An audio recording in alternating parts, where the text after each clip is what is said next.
एक young inventor जिसने हाल ही फिलहाल एक बहुत यूनिक इन्वेंशन करा है और जिसके इन्वेंशन से उसके पास पूरी दुनिया से डिमांड आ रही है, उस इन्वेंटर का नाम है अलेक्जेंडर ग्राहम बेल और वो इन्वेंशन थी दुनिया का पहला फ़ोन।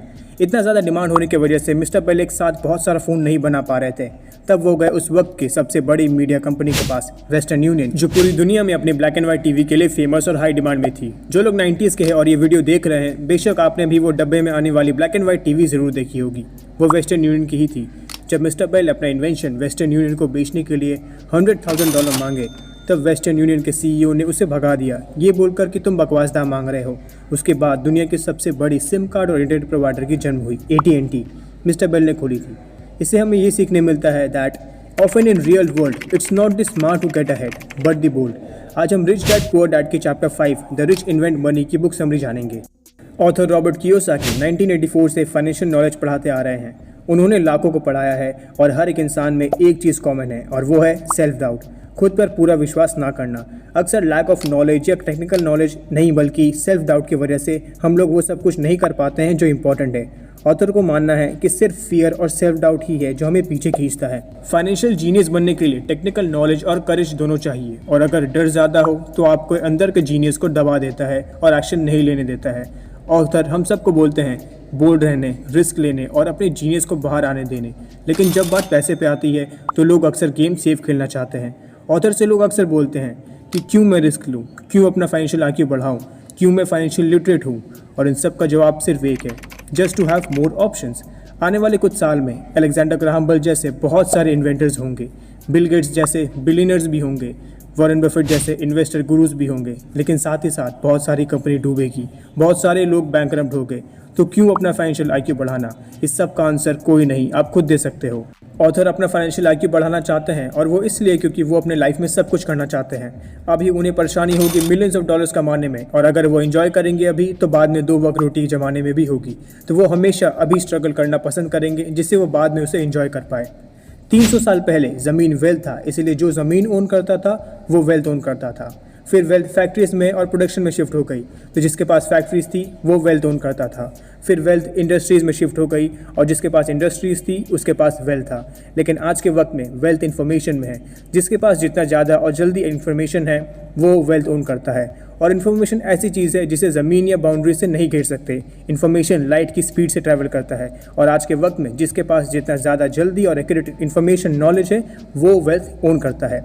ये एक एग्जाम्पल था सिर्फ बताने के लिए कि आज भी लोग पुराना तरीका यूज़ करते हैं वेल्दी बनने के लिए और आने वाले चेंजेस को एक्सेप्ट नहीं करते हैं, इसीलिए वो अक्सर फेल हो जाते हैं और टेक्नोलॉजी को ब्लेम करते हैं। ऑथर के लिए सबसे बड़ा लाइबिलिटीज़ पुराना आइडियाज़ है, क्योंकि जो आइडिया कल तक काम करता था वो आज काम नहीं कर रहा है क्योंकि कल जा चुका है। रॉबर्ट कियोसाकी ने एक पर्सनल फाइनेंस गेम बनाया है जिसका नाम है कैश फ्लो गेम। ये एक मोनोपोली गेम है जिसे आप भी खेल सकते हो www.cashflow.com में। इस गेम में आपको एक रैट रेस में फंसा दिया जाएगा और आपको अपॉर्चुनिटीज़ भी दिया जाएगा उस रैट रेस से बाहर निकलने के लिए। जो रैट रेस से जितना जल्दी निकल जाए वो पैसे कमाने के ज़्यादा तरीके जान लेता है और एसेट के वैल्यू भी समझ लेता है। ऑथर अक्सर देखते हैं जो लोग गेम खेलते हैं उनके पास अक्सर सही अपॉर्चुनिटी कार्ड आती है, लेकिन पैसा ना होने के कारण वो रैट रेस से बाहर नहीं निकल पाते हैं। और ये अक्सर रियल लाइफ में भी होती है कि बहुत बार हमारे पास अपॉर्चुनिटी रहती है, लेकिन पैसा ना होने के कारण हम उसे पास कर देते हैं या छोड़ देते हैं। कई बार गेम खेलने वालों के पास सही अपॉर्चुनिटी कार्ड आती है, पैसा भी रहता है, लेकिन उन्हें पता नहीं रहता ये क्या है और वो उसे पास कर देते हैं। रियल लाइफ में भी हमारे पास सही अपॉर्चुनिटी रहती है, पैसा भी रहता है, लेकिन हम भी अनजाने में उसे इग्नोर कर देते हैं या फिर सोचते हैं ये फ्रॉड है, ये स्कैम है। फाइनेंशियल इंटेलिजेंस मतलब ज़्यादा ऑप्शन होना। अगर आपको अपॉर्चुनिटी नहीं मिल रही है तो आप ऐसा क्या कर सकते हो जिससे आपको अपॉर्चुनिटी मिले वेल्दी होने के लिए? या अगर आपके पास अपॉर्चुनिटी है लेकिन पैसा नहीं है और बैंक आपको लोन नहीं दे रही है, तो आप ऐसा क्या कर सकते हो जिससे आप पैसा कलेक्ट कर सको? कैसे एक लेमन को मिलियन में कन्वर्ट कर सकते हो? इन सब का आंसर आपको तभी मिलेगा जब आप इंटेलिजेंट होंगे, फाइनेंशियल इंटेलिजेंट। मेहनत करो, पैसे बचाओ और कॉम्प्रोमाइज़ करके जियो, ये आपकी ज़िंदगी नहीं है। अपना फाइनेंशियल नॉलेज बढ़ाना और खुद का लक क्रिएट करना, वेल्थ बनाना, ये एक सही डिसीजन है। और अगर आप सही टाइम का वेट कर रहे हो तो वो कभी नहीं आता। अगर आपको रेस करना है और 10 किलोमीटर तक सब ट्रैफिक लाइट्स का ग्रीन होने का वेट कर रहे हो, तब आप कभी रेस स्टार्ट नहीं कर पाओगे, क्योंकि सब ट्रैफिक लाइट्स ग्रीन कभी नहीं होंगे। रिच डैड अक्सर माइक और ऑथर को बोलते हैं मनी इज़ नॉट रियल। गरीब और मिडिल क्लास लोग पैसे के लिए काम करते हैं, अमीर लोगों के लिए पैसा काम करता है। और तुम लोग जितना ज़्यादा सोचोगे पैसा असली है, तुम उतना ज़्यादा पैसे के लिए काम करोगे, और जितना जल्दी ये तुम समझोगे उतना जल्दी तुम अमीर बनोगे। ऑथर पूछते हैं अगर पैसा असली नहीं है तो क्या असली है? रिच डैड बोलते हैं सिर्फ एक सबसे बड़ा और पावरफुल एसेट है और वो है mind. If it is trained well it can create enormous wealth, और एक अनट्रेन्ड माइंड बहुत ज़्यादा पॉवर्टी ला सकता है। आज के इन्फॉर्मेटिव एज में बहुत से लोग जल्दी अमीर बन रहे हैं और बहुत सारे लोग फ्रॉड, स्कैम और बैंकरप्ट भी हो रहे हैं। तो अब आप ही बताइए, ऐसे जनरेशन में खुद के लिए फाइनेंशियल नॉलेज बढ़ाना कितना इंपॉर्टेंट है? वेल्दी होने के लिए अपॉर्चुनिटीज़ आँख से नहीं देखी जाती, उसे देखी जाती है माइंड से। बहुत सारे लोग वेल्दी इसलिए नहीं हो पाते हैं क्योंकि उन्हें पता नहीं रहता है कि ये सही मौका है। इसीलिए मैं अपने आने वाले वीडियोस में 10 ऐसे स्टेप बताऊंगा जिसे फॉलो करके कोई भी फाइनेंशियल नॉलेज पा सकता है, फाइनेंशियल लिटरेट होकर सक्सेस के सारे दरवाजे खोल सकता है अपने लिए। तो अभी इस चैनल को सब्सक्राइब कर दीजिए और भी ऐसे सेल्फ हेल्प बुक समरीज के लिए। जब आप इन्वेस्टिंग के रूल समझ जाएंगे और एसेट बिल्ड करने लगेंगे तब आपको ये गेम की तरह लगेगा जिसमें आप कभी जीतेंगे तो कभी सीखेंगे। लेकिन बहुत से लोग कभी जीत नहीं पाते हैं क्योंकि उन्हें हारने का ज़्यादा डर रहता है। इसलिए ऑथर कहते हैं उन्हें स्कूल अच्छा नहीं लगता क्योंकि स्कूल्स में हमें सिखाया जाता है कि मिस्टेक गलत है और हमें पनिश किया जाता है अगर हम कोई मिस्टेक करते हैं। लेकिन हम इंसान बने ही हैं अपनी गलतियों से सीखने के लिए। एक बच्चा चलना तभी सीखता है जब वो गिरता है, और अगर वो कभी नहीं गिरेगा तो वो चलना कभी नहीं सीखेगा। सेम रूल फॉलो होता है रिच बनने के लिए, बट अनफॉर्चुनेटली बहुत सारे लोग अमीर इसलिए नहीं बन पाते हैं क्योंकि उन्हें गिरने से डर लगता है। लेकिन विनर्स फेलियर से नहीं डरते हैं, लूजर्स डरते हैं। Failure is the process of success, those who avoid failure also avoid success. अगर आपको सक्सेसफुल बनना है, अमीर बनना है, तो एक सबसे इंपॉर्टेंट प्रोसेस को फॉलो करना होगा और वो है इन्वेस्टमेंट। बिना इन्वेस्टिंग की कोई भी अमीर नहीं बन सकता। लेकिन किस तरह का इन्वेस्टर बनना है आपको? नहीं समझे? मैं समझाता हूँ। इन्वेस्टर्स भी दो तरह के होते हैं। पहला टाइप जो most common type of investor है, मतलब हर मिडिल क्लास लोग अक्सर उस स्टॉक में इन्वेस्ट कर देते हैं या उस जगह इन्वेस्ट कर देते हैं या अपने ब्रोकर से एडवाइस लेकर या फिर थोड़ा मोड़ा रिसर्च करके इन्वेस्ट कर देते हैं। इस तरह के इन्वेस्टर्स सेम उसी तरह के लोग होते हैं जो स्टोर में घुसते हैं, सामने पड़ा हुआ कंप्यूटर देखते हैं, उन्हें अच्छा लगता है और वो उसे ले लेते हैं।